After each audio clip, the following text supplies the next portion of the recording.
Glasgow, January 14th, 1958. The streets were gray, slick with winter rain, and the chill cut through even the thickest coats. But the cold was nothing compared to the dread that had settled over the city. Whispers in taverns hushed conversations in dimly lit flats. A shadow had walked among them for 2 years, leaving families, shattered homes, violated lives, extinguished in ways the newspapers could barely put into words. Peter Manuel, a name that would become synonymous with fear, a man whose criminal life stretched from petty theft to assaults, and then to murder. The first reported victim, a 19-year-old woman bludgeoned in the quiet of her home. The accounts of her neighbors, trembling in inked letters to the magistrate, described screams that echoed down the alleyways. And yet, Manuel was not caught.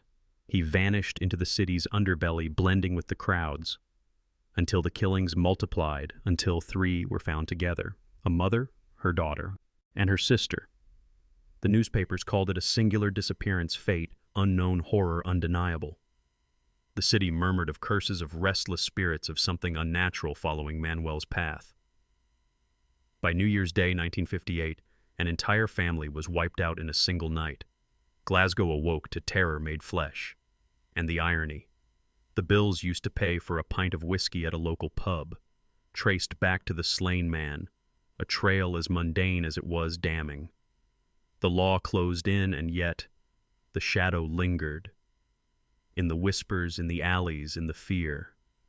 Welcome to the tale of Peter Manuel, a story where fact and folklore intertwine, where the line between human malice and something darker becomes almost imperceptible. Before we step further into these streets, leave a comment where you're listening, what you feel, the weight of history pressing down, the darkness waiting in plain sight. January 1958. Glasgow lay under a pale steel-gray sky, the kind that pressed down on the streets, curling the smoke from chimneys clinging to wet cobblestones and chilling the bones of anyone daring to walk outside. The city had always been alive with noise trams rattling over tracks, factory whistles, the murmur of men and women hustling home. But now, there was a different sound, a tremor beneath ordinary life, a sense of something watching, something patient, something lethal. Peter Manuel, a man in his mid-20s, had grown into the shadows of Glasgow almost naturally. Born in America to British parents, he returned to Scotland as a boy. By 12, he had a burglary conviction. By 15, assaults followed, escalating in severity. An 8-year sentence for a sexual attack might have been enough to divert another youth. But Manuel, he emerged harder, angrier, a predator without pause. And when he struck with precision and cruelty. The newspapers chronicled him in cautious, almost fearful language: singular disappearance, fate unknown, traced to no logical end. Phrases that only deepened the city's unease. The alleys and tenements of Glasgow's East End had always carried stories, tales of petty crime, of lost children, of drunken disputes spilling onto the streets. But Manuel's presence transformed folklore into a living nightmare. Mothers whispered to children, warning them about shadows in the street. Innkeepers spoke of a pale-faced man buying drinks late at night, paying with notes that seemed to bear a mark of doom. It was said that the air changed when he entered a room, that the temperature dropped and dogs barked at nothing. Whether superstition or instinct, people felt it, the premonition of horror about to strike. Fact, however, was inescapable. Records show that by September 1957, Manuel had murdered a woman, her daughter, and her sister. An innocent man was initially charged, evidence circumstantial. The city recoiled in disbelief. The trial, the arrests, the confusion. The public demanded answers that the law could not immediately provide. And yet, Manuel moved freely, blending into Glasgow's teeming population, walking the same streets as those mourning his victims, a ghost among the living. The environment of Glasgow itself contributed to the tension. The city's winding streets, narrow lanes, and crowded tenements were labyrinthine. Fog rolled in from the Clyde, curling around lampposts, softening edges, hiding movement. Every alley could conceal a life being taken. Fact layer reports from the time describe neighbors hearing screams muffled by walls, doors bolted, families inside praying silently, yet Manuel entered anyway. Some accounts note that he seemed almost clinical, almost ritualistic, a burglar whose intent extended beyond theft. Murder was his calling card. Folklore layer amplified the dread. Locals told stories of the Shadow Man of Glasgow, a figure glimpsed in windows, slipping between streets, vanishing at a moment's notice. Whispers claimed that children who disobeyed were taken, not by the police, not by the state, but by a man who carried death in his wake. Innkeepers swore that coins used to buy drinks seemed to shimmer unnaturally, that clocks ticked unevenly when he lingered in a room. Some said that the spirits of his victims lingered nearby, an invisible chorus of wails following him through the city. It was a time when fear became palpable, almost tangible, hanging in the fog like the scent of coal. Manuel's movements were both ordinary and extraordinary. He walked in daylight unnoticed, blending with factory workers and street vendors, yet his nights were a choreography of horror. He struck quickly, decisively. A room silent, a scream muffled, and then nothing. The city would awaken to another family gone, another headline, another sense of the impossible becoming real. Investigators noted the meticulousness of his crimes, the patterns, the timing, the audacity. But even the most experienced detectives could not predict him. It was within this crucible of fear that Glasgow's psyche hardened. Factlayer archives describe city councils convening emergency meetings, patrols, increased residents installing locks and alarms, yet folklore suggested these measures were futile. The Shadow Man moved where he willed. Some mothers reported seeing fleeting glimpses of a pale figure outside watching, sometimes smiling, other times just waiting. The streets themselves seemed to participate in the story. Wet cobblestones reflecting gaslight, corners shrouded in mist, alleys funneling sound in strange ways. Each step Manuel took could echo like a warning. Reports from the police indicate that neighbors often felt an unnatural stillness before a murder, a moment of suspended breath, and then chaos. Screams shattered glass, the discovery of bodies that left the city reeling. The line between superstition and reality blurred. Glasgow's heart was gripped by a dual narrative. Fact and folklore intertwined. As January 14th approached, the anticipation of Manuel's next move hung over the city like a storm cloud. Factlayer reports already noted a sequence of victims, each attack escalating in audacity. Newspapers, letters, and witness statements captured the fear, but folklore captured the imagination.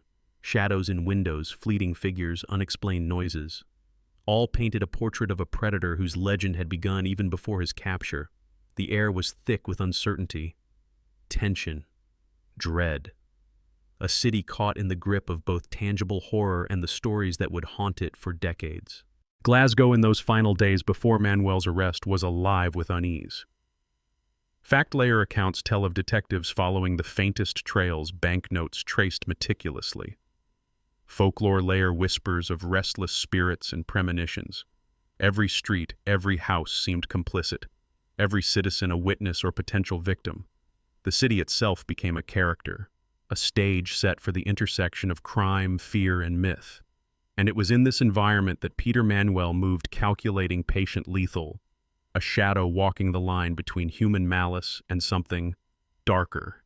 The first bodies appeared almost innocuously. A 19-year-old woman found in her flat, bludgeoned, her life extinguished before dawn. The newspapers recorded it in cold, clipped language: singular disappearance, fate unknown, violent intrusion at residence. Yet those who lived nearby spoke differently. Whispers of screams cutting through the fog, a shadow retreating into the mist, children hiding under beds hearing the faint click of a lock turning. Peter Manuel's methods were precise. Reports from police archives indicate he targeted houses where the occupants were known to be alone. Entry was quiet. Yet the violence inside was sudden, shocking. Neighbors would arrive to the aftermath. Broken furniture, shattered glass, blood. Each scene leaving an imprint on the city's collective memory. Factlayer accounts meticulously cataloged the timing the objects used, the pattern of notes taken from the victims' homes. Every detail pieced together like a grim puzzle. But Manuel's crimes did not stop there. September 1957. A mother, her daughter, and her sister, all three slain in one night. The authorities initially blamed another man, the wrong man. The injustice feeding the city's anger, the headlines screaming outrage. Triple homicide rocks Glasgow. Innocent accused. Yet Manuel remained free, walking among the very people mourning those he had killed, blending in with factory workers, students, merchants. A ghost among the living. Folklore layer whispers began to take hold. Neighbors reported seeing a pale figure in the fog, a man with eyes that gleamed unnaturally. One tavern keeper swore that a shadow had paused at his doorway as if assessing, calculating. The coins Manuel used shimmered oddly, or so the patrons claimed. Children refused to cross certain streets at night, saying a dark man followed them in silence. The lines between reality and legend blurred. The shadow man became more than human, a spectral predator roaming Glasgow's streets. The city's institutions struggled. Detectives pored over reports, witnesses came forward, yet Manuel evaded capture. Fact-layer documents reveal he even manipulated the timing of attacks, striking when attention was elsewhere, exploiting the chaos of New Year's celebrations. January 1st, 1958, an entire family obliterated in one night. Screams muffled by walls, neighbors too distant to intervene. Newspapers chronicled the horror, but the citizens knew something deeper. Something intangible had arrived. Evidence eventually began to connect. Banknotes used to buy a pint in a local pub traced back to one victim. A minor detail, yet it was enough. Police triangulated, compared witness accounts, pieced together Manuel's movements. The web of his crimes was vast, intricate. The fact layer grew with every entry. Reports, witness statements, photographs of crime scenes, trial transcripts, each one a testament to his calculated brutality. Folklore layer continued to grow alongside fact. Mothers whispered of apparitions near the sites of killings. Some claimed to see the shadows of victims wandering streets, moaning softly in the mist. Dogs refused to enter certain houses, barking into nothing. An innkeeper found coins returned in payment mysteriously marked the patrons, insisting it was a warning. Glasgow's streets became a theater for the interplay of human evil and spectral fear. The city itself seemed to hold its breath. Peter Manuel, meanwhile, remained outwardly ordinary. The fact layer shows him paying bills, interacting with neighbors, walking in daylight. Yet folklore layer tells of the subtle things that drew attention. A chill when he entered a room, a shiver running through anyone who met his gaze. A presence that seemed to warp the air. The city's imagination began to merge with reality. Fear became legend, legend became truth. Each murder carried its own signature. The victims found in similar positions. Evidence meticulously removed, personal items taken or left with symbolic cruelty. Fact layer accounts note the consistent patterns. Bludgeoning with precision, property ransacked minimally, notes taken, objects arranged, a ritualistic quality almost ceremonial. Folklore layer filled in the spaces. Fact could not. Whispers of families taken into the shadows, of screams echoing in abandoned alleys, of premonitions felt in nearby tenements. Glasgow's children feared the dark. Adults feared the sound of footsteps behind them. Every crime was more than a statistic. It was a story, a cautionary tale, a tale that merged with the city's identity. The Shadow Man's presence lingered long after he left each scene. By the time the authorities pieced together enough evidence, the legend of Peter Manuel was firmly entrenched. The fact layer provided proof, the folklore layer gave it life. Both combined to produce a narrative that terrified a generation. From police briefings to whispered conversations in pubs, from trial transcripts to ghost stories shared at bedtime. Manuel was both human and myth, a reminder that evil, when unrestrained, leaves marks that time cannot erase. Even now, the city remembers. Newspaper clippings yellowed with age, police reports archived in dusty drawers, anecdotal stories handed down like folklore, fact and legend intertwined. Manuel's shadow stretches beyond the dates of his life, haunting Glasgow's memory, a figure both real and spectral. And the question remains, as it always does: could such a shadow ever walk again unnoticed, in the fog on a quiet street, waiting? The streets of Glasgow held their breath. Families shuttered windows against the cold and the unknown. Inside, the survivors huddled, clinging to each other, whispering prayers. The human cost of Peter Manuel's terror was not only in the bodies he left behind, It was in the trembling hands of a mother clutching her children in the sleepless nights of neighbors haunted by screams. Fact-layer accounts describe these moments with painstaking detail. Letters from residents sent to the city council chronicled the fear that had seeped into every home. We hear them in the night one wrote referring to the victims. "We cannot sleep. We cannot know who will be next." Manuel's victims were ordinary people, working-class families, young women alone in flats, a mother with her children, and yet in each case the randomness of his choice added to the horror. One family celebrating the new year in what should have been joy never awoke. Neighbors found them later, a scene described in police notes as utterly horrifying. Bodies arranged, possessions untouched, evidence of intrusion minimal but deliberate. The city recoiled. The newspapers splashed the details in stark headlines, but behind the ink, behind the words, lay a deeper, more personal devastation. Human grief, raw, unbearable, and public. Police officers documented every scene, fingerprints, footprints, the smallest details, yet even they struggled to comprehend the scale. Reports indicate that detectives were haunted by the methodical precision and the almost ritualistic nature of the killings. Statements collected from witnesses revealed contradictions. Someone claimed to see a pale figure slipping away. Another insisted it was merely a trick of the fog and streetlight. Fact-layer reports recorded these accounts meticulously. Every note filed, every observation cross-referenced. But the human experience, fear, anxiety, grief, was something no document could fully capture. Folklore layer quickly enveloped the tragedy. Neighbors began leaving small offerings at the doorsteps of families Manuel had killed. Candles flickered in windows, said to ward off his spirit. Mothers told children that a shadow walked the streets unseen but ever present. The term shadow man became common parlance, whispered with equal parts terror and fascination. Some claimed to hear faint knocking at their doors in the dead of night, or soft footsteps echoing in deserted halls. Even officers admitted in private diaries to sensing an unnatural chill in crime scenes, as if the city itself was mourning or warning. The human stories were the most harrowing. A young woman who survived an intrusion described hearing the slow creak of floorboards, the rasp of breathing in her hallway. She later recounted to police the feeling of being watched, of something more than human in the room. Her testimony would prove invaluable. Fact-layer notes confirm in identifying patterns in Manuel's movements. Yet the trauma lingered long after the case closed. She could not walk alone at night for years. The human psyche marked indelibly by proximity to terror. Families of the slain struggled with disbelief and grief. A father who lost his wife and daughter wrote to the authorities in anguish. How could this happen? And who will protect us next? The newspapers printed the words sanitized, but in the homes the anguish was raw. Neighbors reported hearing quiet weeping behind closed doors. The city collectively was learning fear at a level that transcended statistics. Fact-layer documents quantify deaths and property loss. Folklore layer captures the essence of the living nightmare. Cops were human too, exhausted, frustrated, but determined, chasing leads, tracing banknotes, interviewing witnesses.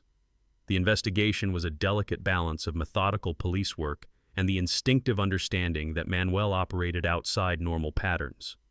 Reports indicate late-night stakeouts officers waiting in rain-slicked alleys, hearts pounding, their vigilance a fragile barrier between safety and chaos. Folklore whispered that even they were haunted by shadows, that perhaps Manuel's presence lingered in the very streets they patrolled. The city became a character, each alley, each tenement, holding secrets, harboring terror.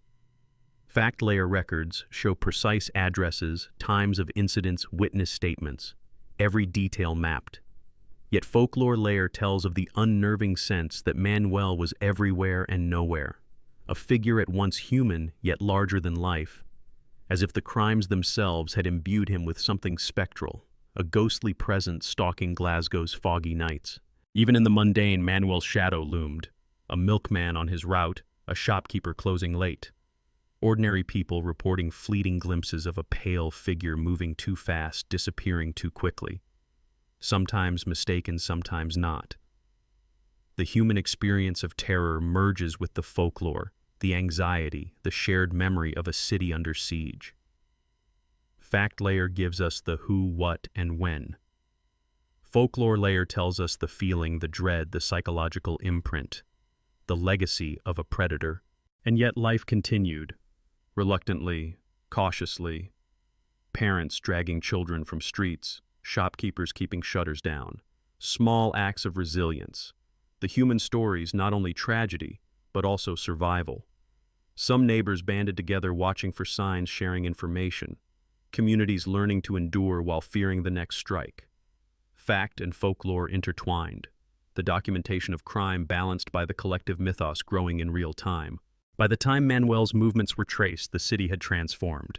No longer merely a backdrop for daily life, Glasgow was now a stage for fear myth and human endurance. Fact layer meticulously recorded the evidence leading to his arrest. Banknotes, eyewitness accounts, patterns, but the human scene, the lived experience, the communal heartbeat of fear. That was preserved in stories whispered long after the papers were filed, in the memory of those who lived through the nights when shadows were more than shadows, when terror had a face, yet remained elusive. Glasgow's residents were changed, their perception of home, of night, of ordinary streets, forever marked by the human cost of Peter Manuel's spree. Fact layer confirms the crimes, the arrests, the conviction. Folklore layer ensures the story lives, breathed into the city's consciousness. A shadow that history would never quite release. A cautionary tale of vulnerability, vigilance, and the intertwining of the factual and the spectral. The winter of 1958 gripped Glasgow in a frozen stillness. The streets deserted in the early hours except for the occasional figure. A lone policeman, a night watchman, a shadow slipping between alleys. Peter Manuel moved in that liminal space. Fact and folklore intertwining with every step, every strike. The bridge between what was documented and what was whispered became almost imperceptible. The pattern of his crimes had become evident to the investigators. Fact layer reports cataloged his movements with surgical precision. The New Year's massacre of an entire family stood out, an event so shocking that newspapers struggled for words. Triple homicide, quadruple homicide, fate unknown. But beneath the official records lay inconsistencies, contradictions in witness statements and missing details. A diary partially burned, a neighbor's account dismissed, a footprint never traced. These gaps in evidence amplified the terror. The bridge forms here. The human mind trying to reconcile what is known with what is feared. Detectives followed the trail, each lead a thread through the fog. The banknotes, traced from victim to pub, seemed almost too ordinary. Yet this mundane clue cracked the case wide open. Fact layer reports meticulously record the dates, times, and locations.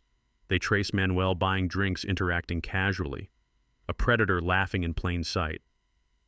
But folklore layer whispers that even in these mundane moments the air shifted. The patrons felt a chill, the shadows lengthened. They remembered the tales of families gone.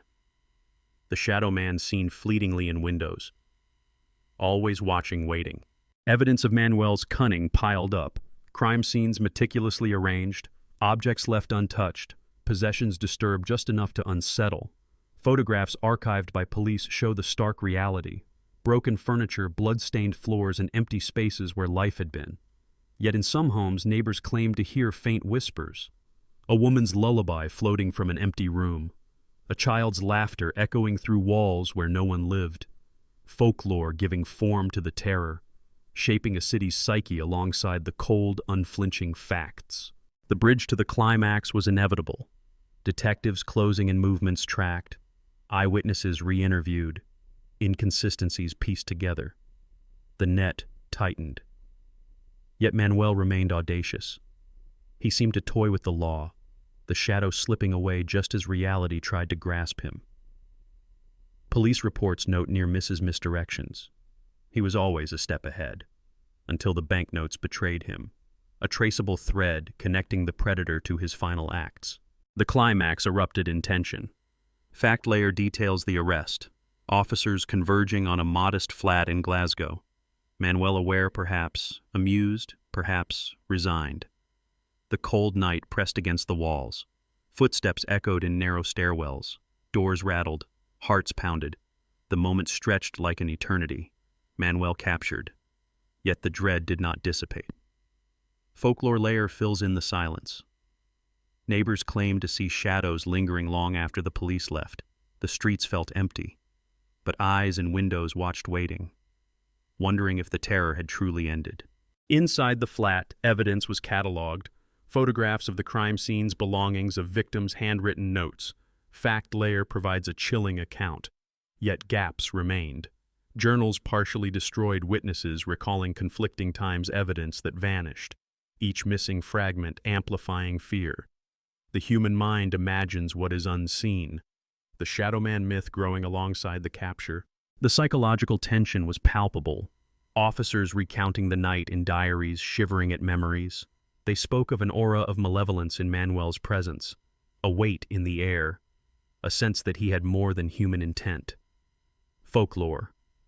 Layer recounts whispers of spirits hovering at crime sites, candles flickering inexplicably, clocks ticking unevenly, the city itself remembering mourning and fearing simultaneously.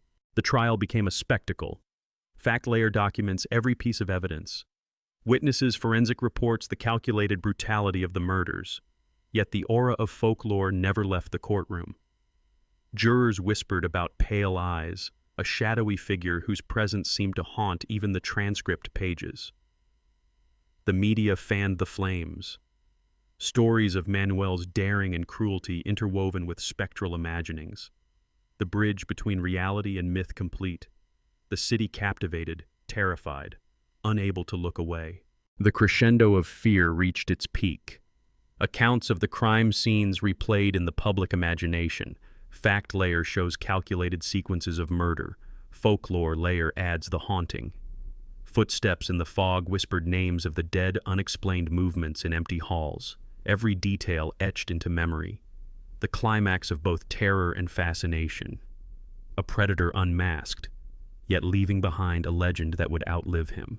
Even in capture, Manuel's presence seemed to linger. Neighbors reported shadows moving past windows, animals behaving strangely. The city gripped by a sense that the story was not fully complete. Fact layer confirms his conviction and execution. July 11, 1958. But folklore layer ensures the haunting continues. The Shadow Man becomes a symbol, a reminder of the fragile boundary between ordinary life and horror. The bridge motif repeats. Disappearances, shadows, whispers, a city transformed, human lives intersecting with myth, each element reinforcing the other. Fact confirms what happened. Folklore ensures the terror remains. The climax, a fusion of both. Leaving Glasgow changed, forever aware of the thin veil between human evil and something darker. Glasgow exhaled, though not in relief. A city forever altered. The streets remained the same, yet each corner, each alley, each shadow carried memory. Fact layer accounts cataloged the aftermath. Families destroyed, homes scarred, neighbors traumatized.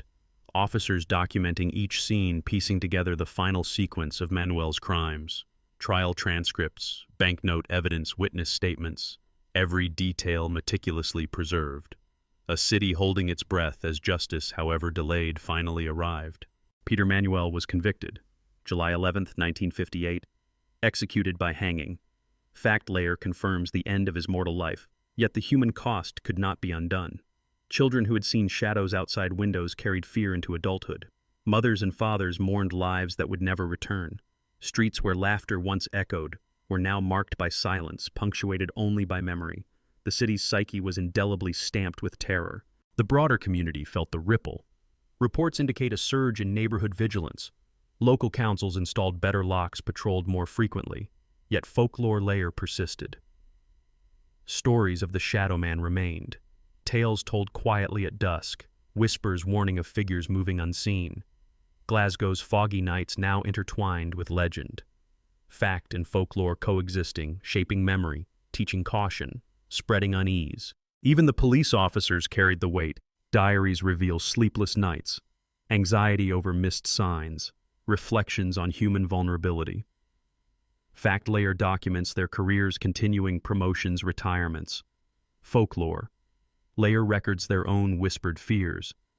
Some admitted sensing a lingering presence, as if Manuel's shadow had not died with him, that the aura of terror could not be captured on paper, could not be confined by walls. Communities struggled with healing. Survivors attending counseling if it existed. Letters from family members expressing anguish. Journalists revisiting crime scenes years later. Archival photos showing shuttered windows, fog-laden streets. Fact layer provides the narrative of events, but human experience, the dread, the trauma, the subtle paranoia remains partially invisible. Only folklore captures it. Children afraid to step into alleys alone. Adults crossing the street to avoid perceived shadows. The city itself became a repository of memory. Pubs, tenements, schools. All locations touched by Manuel's path. Local tales kept the story alive. A warning embedded in everyday life. Folklore layer recounts neighbors leaving small charms on doorsteps, lighting candles in windows. Fact layer shows municipal reports on increased security, together forming a dual ledger of fear and resilience. Teaching, cautioning, reminding that evil often hides in plain sight. Peter Manuel's legacy in fact and myth became a study in human psychology, the limits of law enforcement, the vulnerabilities of ordinary life, how terror spreads beyond immediate victims, the ripple of fear touching everyone, even those untouched by the crimes directly. Fact layer enumerates victims' trials, arrests.